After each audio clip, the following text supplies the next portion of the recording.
Em um texto exemplar sobre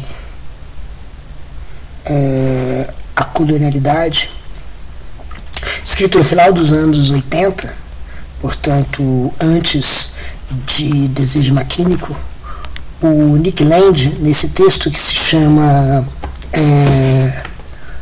Kant, o Capital e a Proibição do Incesto,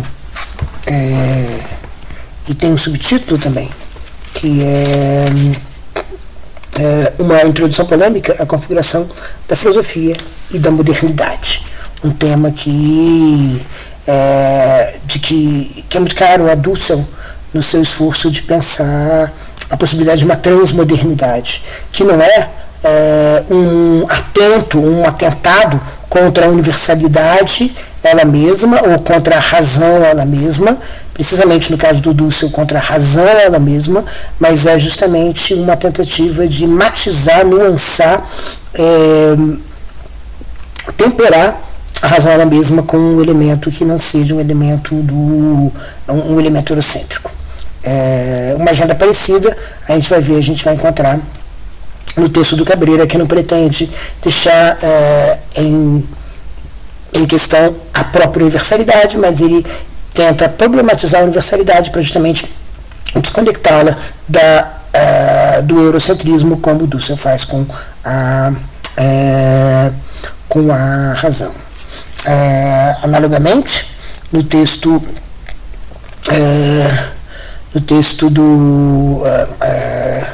do Land, trata-se de procurar essa configuração da modernidade. Mas aqui a universalidade, pelo menos a universalidade moderna, a universalidade racional moderna, é colocada diretamente em xeque.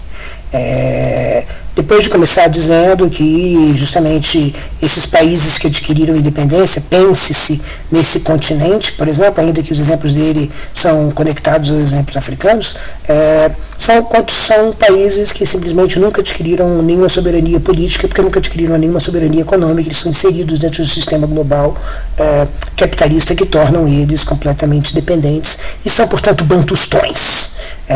O termo tem uma carga bastante forte, uma carga que vem da apartheid da África do Sul, e um pouco mostra como não há saída não há saída para um povo que se estabelece como uma nação, um Estado, a não ser estar inserido nesse sistema capitalista de nações-estados, com maior ou menor intensidade de globalização que a gente testemunha. O Nick Land vai, e eu não vou me demorar nesse texto, que é um texto que trata em particular de uma certa interpretação do que significa Kant, pensar nessa observação que o Dussel faz e que o Cabreira ressoa, de que a proeminência geopolítica ou geopolítica econômica da Europa é uma coisa bastante recente, né? Ou seja, o Atlântico Norte ele tem na Europa um núcleo geopolítico há talvez 300 anos, 250 anos, como vocês quiserem, e que foi consolidado em dois momentos. E eu acho que a gente pode tratar desses dois momentos em tempo, mas vou começar com o mais recente para depois chegar no menos recente. O mais recente é Kant, o menos recente vai ser Descartes. O mais recente vai ser justamente aquilo que vai ser o foco no Nick Land, junto quando o Nick Land vai dizer que o esforço de Kant é justamente promover um mundo que seja totalmente acessível à experiência europeia. Então, a universalidade é imposta a ferro e fogo, de modo a dizer que, e esse é o diagnóstico, eu não vou me lembrar muito nesse texto, mas ele vai dizer que a primeira crítica seria uma espécie de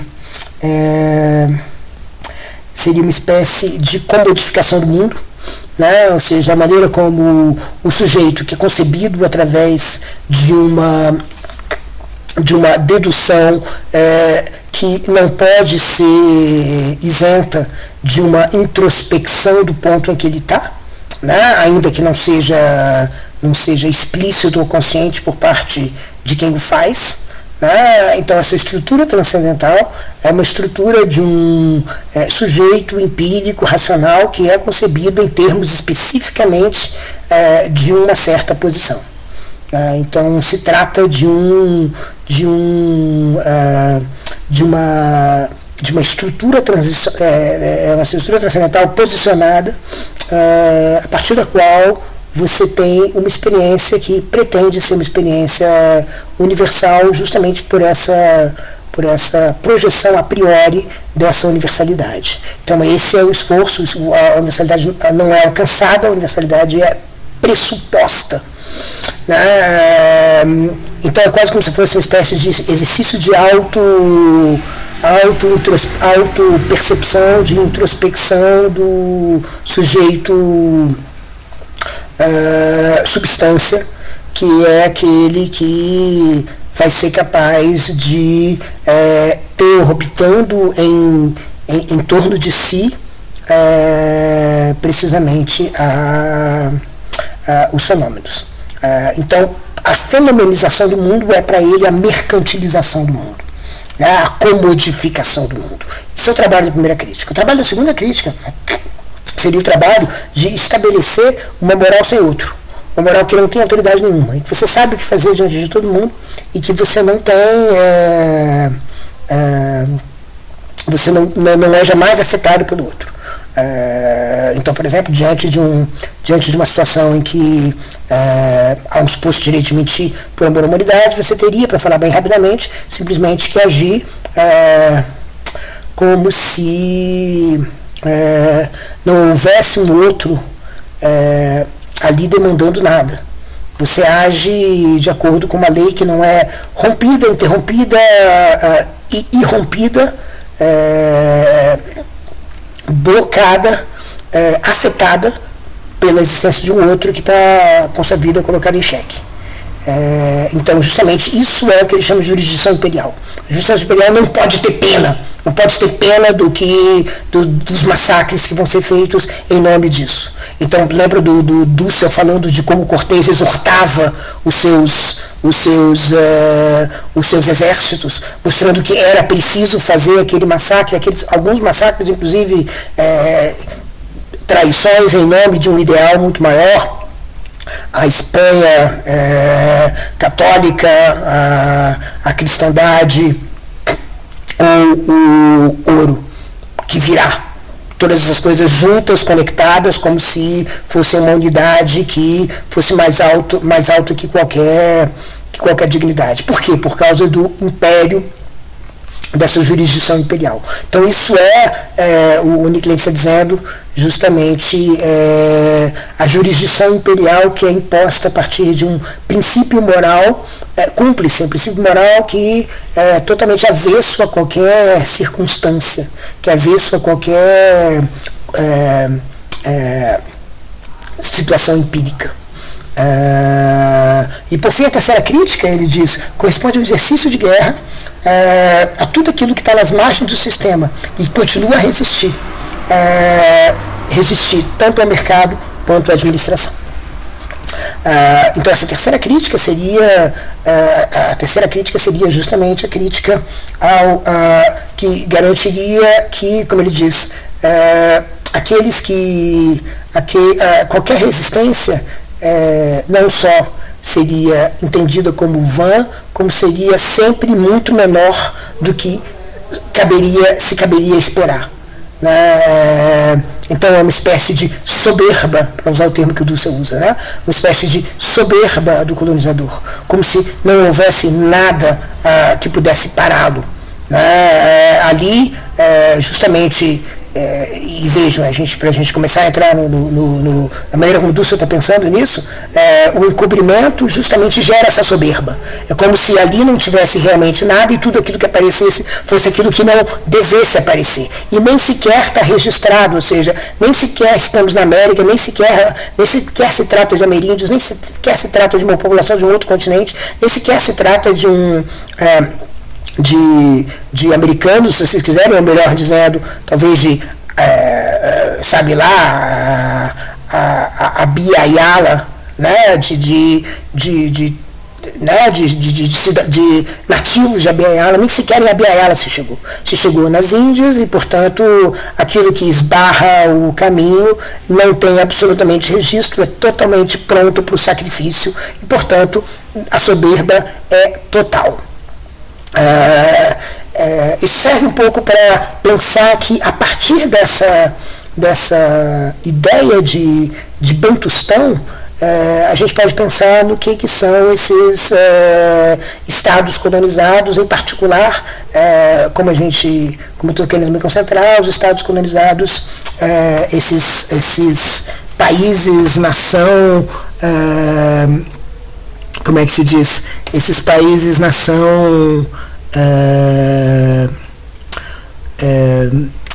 surgidos a partir de uma luta branca, né, a partir de uma luta que não é a luta dos nativos abya-yalanos, mas são justamente os nativos que são os herdeiros, os mestiços, aqueles que apareceram como herança da superioridade e da soberba europeia.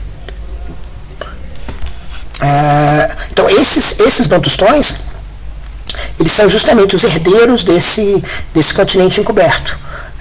Eles não são os encobridores, mas são aqueles que são resultados desse encobrimento. Um encobrimento que tem uma importância filosófica que, evidentemente, não escapa ao Dussel, e a gente vai ver, escapa menos ainda ao esforço do Cabreira. Então, o que o Dussel vai enfatizar aqui é que a história desses, então, bantustões é a história de alguém que nasce sob a égide do subalterno, invisível, destinado à servilidade e destinado à inferioridade e destinado a não ter nenhuma peculiaridade além da peculiaridade do serviçal. Digamos assim, o surgimento da modernidade, e ele está pensando numa transmodernidade, mas o surgimento da modernidade, esse surgimento que vem desses gestos aí que vão se configurar até Kant nessa leitura do Henrique Lens, mas justamente vão se configurar aí no século XVI e XVII, que são os séculos de Potosí e de Descartes, vamos dizer assim, esses séculos que são pensados nesses termos, né? Essa modernidade vai ser justamente essa anonimidade desses servos, né, esses índios que não têm pedigree, não são europeus, nem sequer são contabilizados como asiáticos. Então, o encobrimento é justamente um produto de uma falsa descoberta e de uma invenção, né? O encobrimento do outro é o resultado de precisamente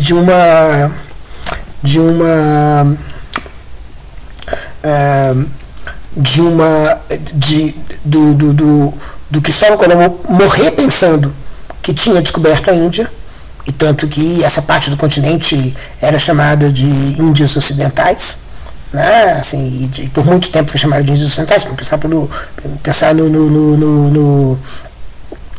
na maneira como até hoje se refere-se em algumas línguas ao Caribe como West Indies, e se refere também e pensar nas companhias, na companhia WIC, né, a companhia da West Indian Corporation da Holanda, que justamente fez essa mistura de militarismo e comércio, que é típica da colonização, portanto típica da modernidade, nessa leitura do Dussel, pelo menos, a partir justamente nessa área, a partir do esforço de Estado mais capitalistas holandeses em tirar proveito disso aqui. E tirar proveito significa isso aqui é uma terra de ninguém. Então, basicamente, a questão filosófica da colonização talvez estivesse sendo o seguinte: o que é uma terra de ninguém? Né? O que é uma terra que só pode ser governada pelo absoluto despovoamento para garantir que não haverá ninguém na terra de ninguém. Essa terra de ninguém e ninguém haverá nela. Todos aqueles que houverem são intrusos, ocupantes e que impedem o projeto genuinamente universal, que é o projeto ocidental, que é o projeto europeu. Então é dessa maneira que o continente surge, né?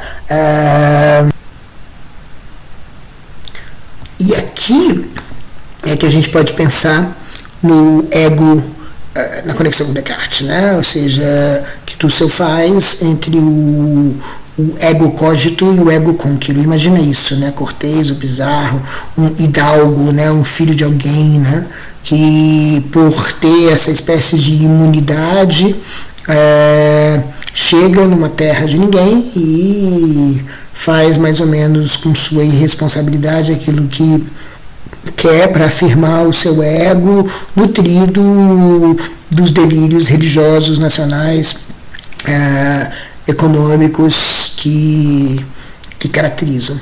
Então, é esse ego conquiro que vai substanciar o ego cogito, a desterritorialização completa. E a desterritorialização completa que é alcançada no seu nível máximo justamente na completa irresponsabilidade, né? Como se você não nascesse de parte alguma, você pairasse e você pudesse simplesmente satisfazer o seu ego, né? Conhecimento é liberdade, é um exercício de soberania. O cogito é o pensamento soberano, como a conquista é a ação soberana, não interrompida por outro algum. Né? Então, esse é o esforço colonial. Então, Husserl está pensando no conquistar, pensar no cogitare conquiro, ele está pensando no cogito conquiro, no cogitare conquistar, ele está pensando justamente nessa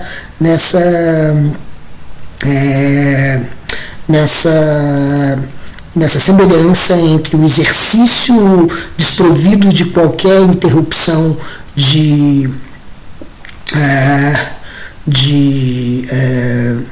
soberania de um lado e o exercício desprovido de qualquer soberania de outro, sendo um lado a conquista, sendo outro lado o cogito, né, o pensamento. Então é como se o cogito tivesse, como se o ego do ego cogito estivesse pensando em Cortês, estivesse pensando em 100 anos antes, ou menos, né? Ou seja, é como se Descartes estivesse um pouco olhando para justamente essa chegada na terra de ninguém, que é como o pensamento chegaria ao mundo, né? O pensamento como o conquistador. E é isso que daria a pauta da possibilidade moderna de pensamento. E a partir justamente dessa experiência mais cristalina, mais paradigmática, que é a experiência nesse continente. E nesse sentido, a questão latino-americana é a primeira e também a mais emblemática do produto, da produção colonial, de Cristóvão Colón. Ou seja, o caso africano, o caso asiático, por exemplo, da Índia, casos que surgem no século XIX, né, e o colonialismo do século XIX é um colonialismo enorme, que envolve a dominação britânica sobre a Índia, envolve a suposta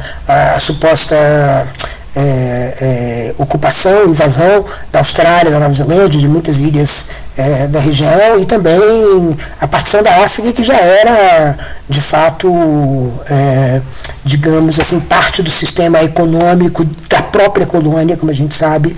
Os primeiros africanos chegaram à Espanhola logo no início do século XVI. Então, isso não é...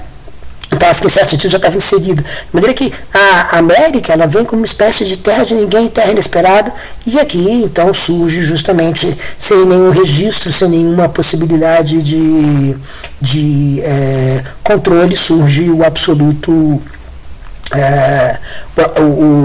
o reino da absoluta irresponsabilidade. E esse reino da absoluta irresponsabilidade que encontra justamente, isso é uma coisa bastante interessante, ainda que o Dussel aqui não tematiza isso, encontra justamente o selvagem, que é um selvagem, em certo sentido, inimaginado pela filosofia, e que vai gerar, talvez, em certo sentido, uma certa origem, talvez a origem mesmo da filosofia. A filosofia, como o Oswald de Andrade tem esse projeto de pensar na origem da filosofia como uma coisa ameríndia, e a Europa teria começado a fazer filosofia a partir do contato com, enfim, os tupinambás e os demais ameríndios que ofereceram a eles uma verdadeira experiência de autonomia, que não era uma experiência nem de religião da revelação e nem de religião da razão. Então isso se dá, por exemplo, em algumas vozes dissonantes do iluminismo, pensar em Diderot, por exemplo, e mais tarde, no século XIX. É a partir daí que a Europa começa a fazer filosofia. Porque antes disso, se trata apenas de um rebuscado esforço de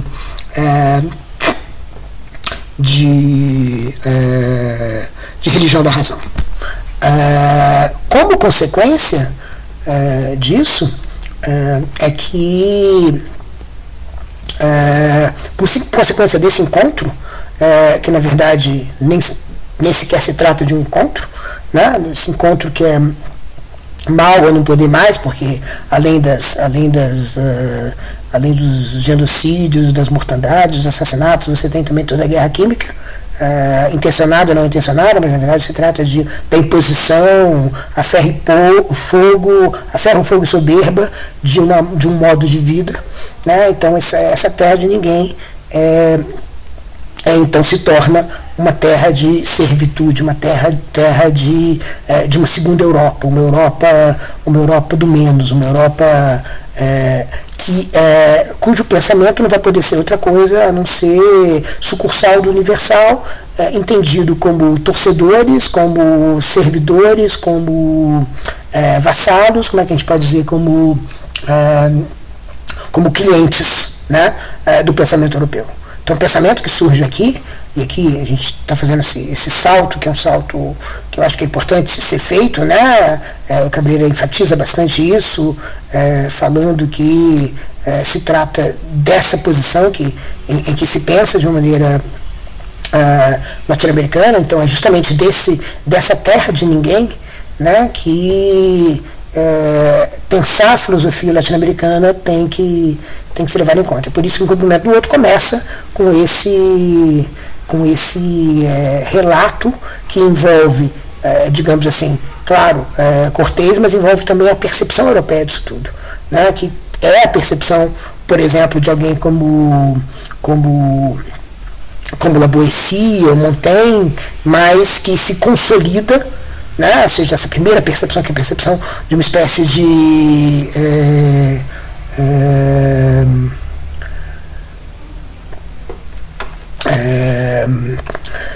uma espécie de deslumbramento com o selvagem, e que depois se consolida, e a figura de Hegel, a figura central ali na construção que o Dussel está fazendo, justamente numa ideia de que se tratam de povos menores, sem história, com os quais os europeus não devem se preocupar e não devem perder seu tempo tentando dialogar, porque não se trata de um diálogo, se trata no máximo de um ensinamento, se trata de fazê-los, portanto, aprender a pensar. E esse pensamento E esse projeto de colonização, esse projeto, vamos dizer assim, bolivariano, porque foi Bolívar e não Bartolina Sissa, Tupac Katari, que fizeram a independência da Bolívia e o resto do continente, ou seja, são as elites mestiças, europeizantes e eurocêntricas que fizeram criaram esses contextões.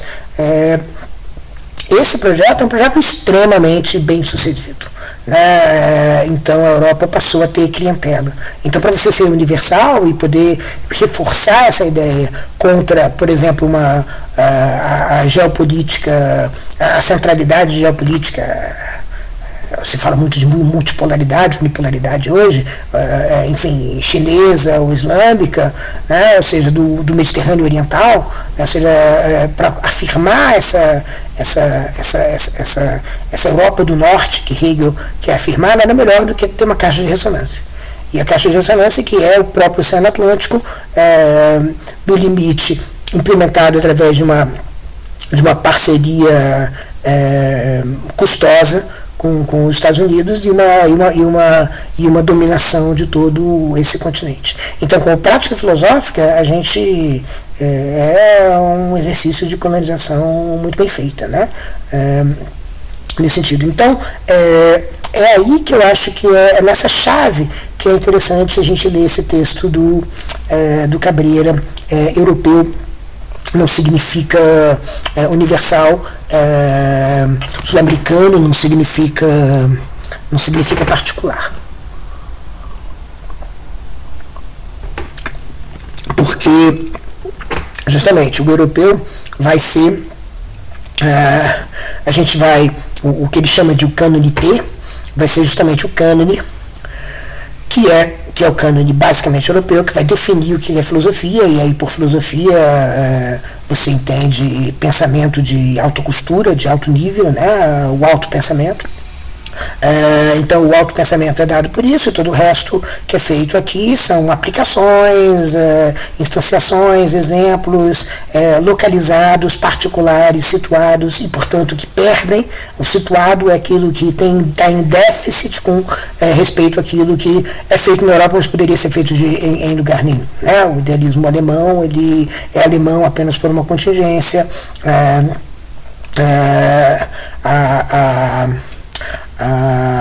A filosofia latino-americana, ela não é apenas contingentemente latino-americana, ela traz com isso uma marca de servilidade, de ausência de capacidade. E é muito difícil combater isso, e aí se trata de uma luta contra toda a instituição filosófica, a instituição filosófica desses países, e visto daqui o colonialismo é muito mais brutal, porque sobretudo essa ideia de que a filosofia latino-americana, como o Cabreira diz em algum ponto, se trata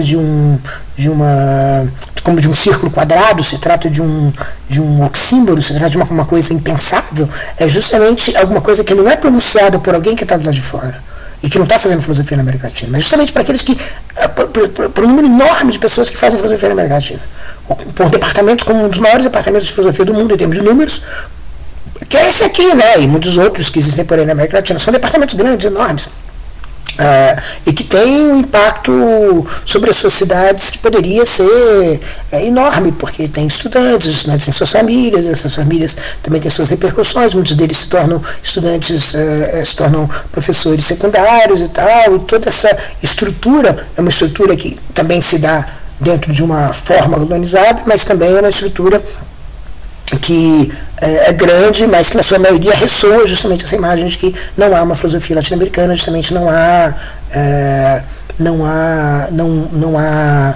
qualidade suficiente para a gente considerar que a filosofia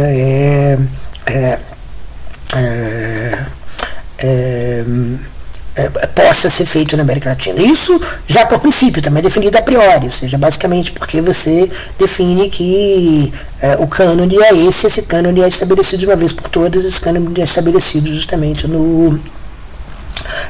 por um projeto que é um projeto colonial europeu, porque esse projeto não terminou. A colonialidade não é o fim do colonialismo, né? Então, a continuidade do projeto colonial envolve justamente essa afirmação de que aquilo que não é a Europa se torne uma espécie de caixa de ressonância, uma espécie de clientela da Europa. Então, basicamente, aí você tem vários argumentos que aparecem muitas vezes, como, por exemplo, falar de alguns deles mesmo absurdos, mas no entanto bastante comuns, né? Como, por exemplo, dizer, se a gente for estudar os filósofos latino-americanos nos cursos de filosofia, a gente vai parar de estudar filósofos europeus. Absolutamente um non sequitur que se ouve muito, né? Enfim, esses malabarismos que se vê fazendo por aí, enfim, tornam um raciocínio estranho, bastante familiar, né, sem perder a sua estranheza. Mas também a gente escuta essa ideia de que sem um próprio desenvolvimento no cânone europeu não é possível pensar, não é possível fazer filosofia, não é possível fazer autopensamento, não é possível pensar as coisas num compromisso que já, logo de cara, está envolvido com a universalidade, o que tem a importância e o caráter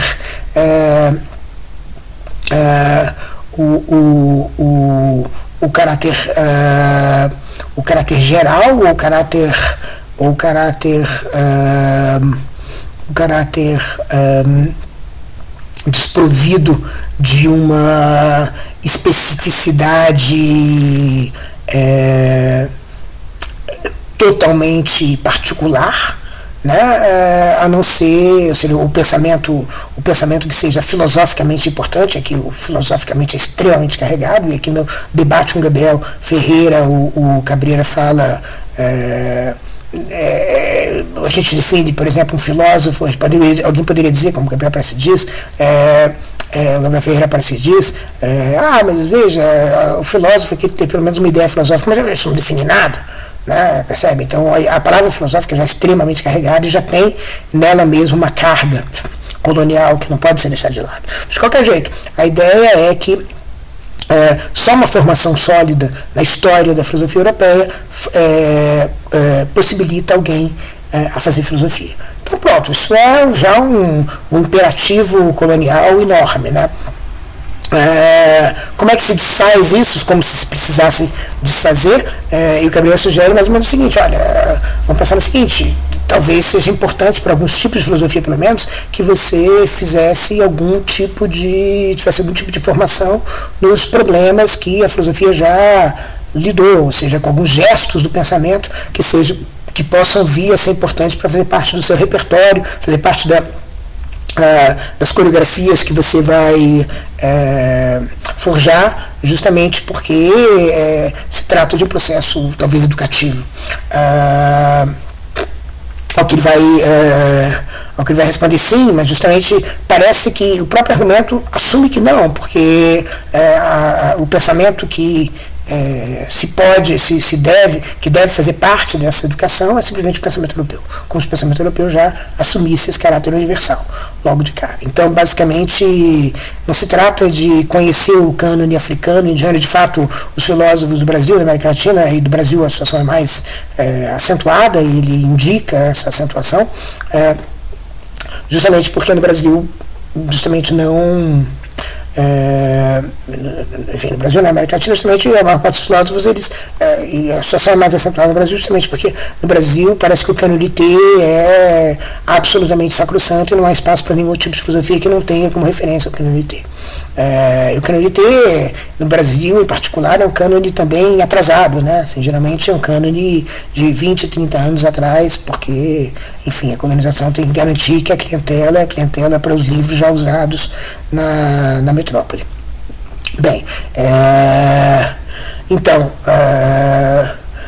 a questão é que a maior parte desses filósofos que indicam tanta afeição pelo cânone T, não dizem que é preciso uma formação histórica para fazer filosofia, dizem que é preciso uma formação histórica europeia para fazer filosofia. Ou seja, não se trata de fazer uma formação Não se trata de uma formação que envolva filosofia indiana, chinesa, africana, ameríndia. Não, nada disso. Tudo isso você pode ignorar completamente. O perigo de você reinventar a roda pode acontecer. De fato, você pode reinventar a roda. Você pode pensar em termos europeus coisas que foram pensadas pelos chineses, pelos ameríndios, pelos indianos. E aqui não é problema. O problema pareceria simplesmente de você repetir os europeus. Porque se trata essa história que é a história primordial.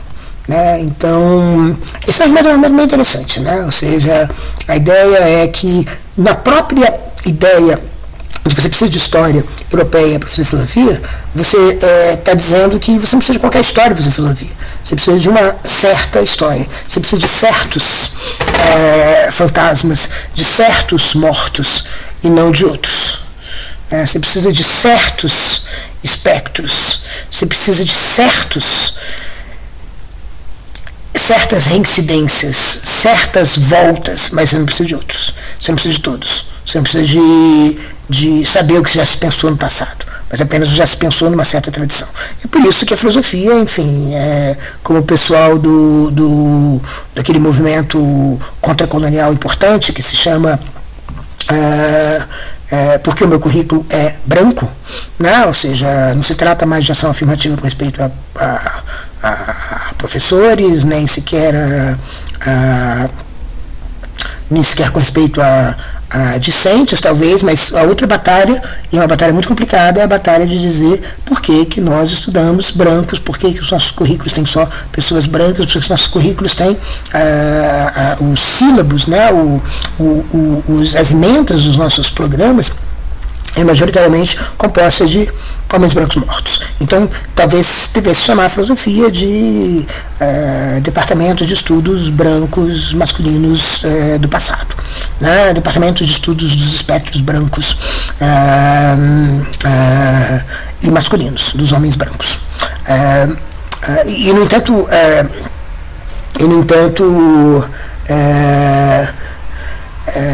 a filosofia, ao fazer isso, está justamente declarando o caráter colonial da empreitada, de toda a empreitada, que não só faz um pacto com o Estado na universidade, como faz um pacto com o Estado bantustão. E esse pacto com o Estado bantustão envolve justamente essa incapacidade, portanto, de pensar nos termos desses homens brancos mortos. Então, em certo sentido, se pode dispensar e se pode reinventar a roda dos chineses, dos indianos, dos africanos e dos ameríndios.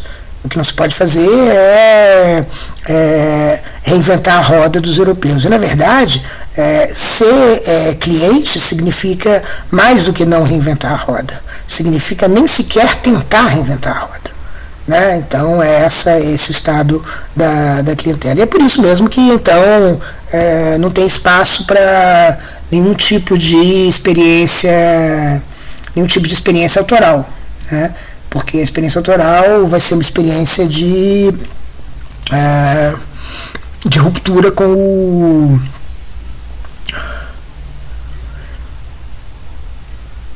esses procedimentos. A experiência autoral vai ser uma experiência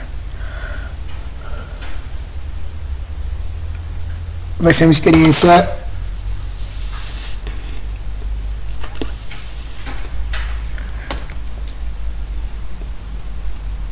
experiência que vai ousar fazer mais do que ser clientela.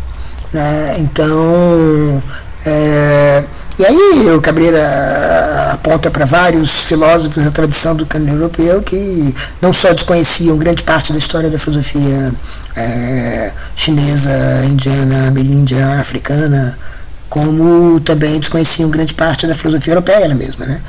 E que se apropriavam, né? E faziam certos malabarismos que é muito mais difícil fazer nesse continente, fazer deste continente, fazer desde esse continente, fazer a partir desse continente. Por quê? Porque simplesmente não é assim que se faz filosofia aqui. Não é com essa ousadia. Aqui a coragem tem que ser podada, porque a coragem tem que ser podada como parte da periferia colonial. A periferia colonial não é o lugar da coragem, é o lugar da submissão, da subserviência. Então, essa pergunta é uma pergunta interessante, né? Ou seja, aqui é muito mais difícil que a filosofia floresça. Por que tem sido assim? Né? E essa pergunta talvez seja a pergunta mais crucial do ponto de vista não só metafilosófico, mas também filosófico que se tem. É uma pergunta que raramente é feita, né? Talvez por que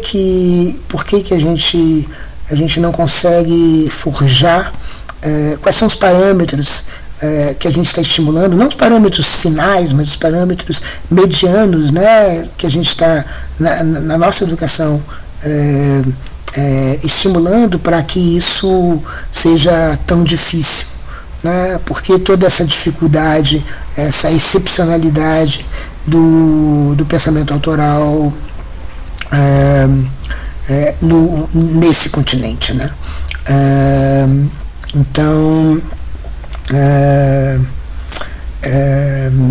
Então a questão é essa, assim, né? A América Latina acaba não tendo muito para oferecer, porque ela foi criada no encoberto e ela permanece nesse encoberto. E ela não tem nada para oferecer, porque tudo aquilo que ela tem para oferecer, ela se desaparece nas brumas da sua própria invisibilidade.